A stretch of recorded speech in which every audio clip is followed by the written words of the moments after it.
I couldn't believe after that assassination attempt that there were people trying to suggest that somehow it was like a staged situation, Mary. I remember going to the Republican National Convention, and at the time I was the RNC co-chair. And so I was doing a lot of interviews with a lot of people.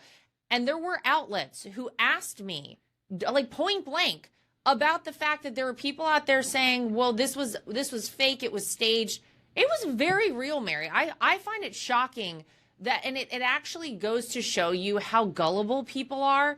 And the fact that you still have Joy Reid trying to push this sort of like absolute trash and garbage out there.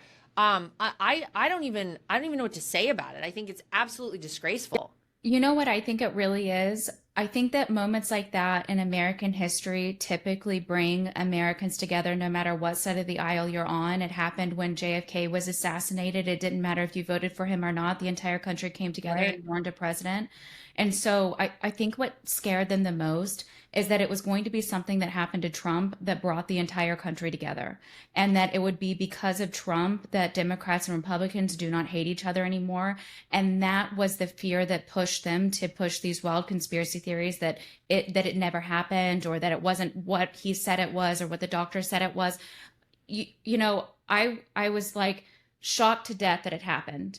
And then I immediately started talking to my editor, and I was like, well, the left is going to have to take their foot off the gas at this point. Like, they can't continue the dangerous rhetoric because it's clearly trying to kill the man.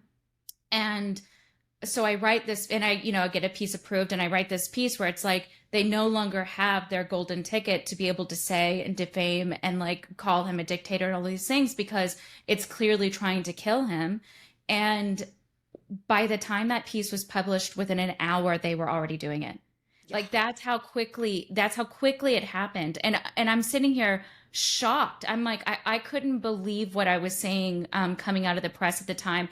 And so I had to sit back and reflect, why would they do this? And that's why I think it's truly and honestly because they hate Trump so much that the idea of him bringing the country together or putting us in a place of peace scared them more than anything else, because they knew there's no way to fight that.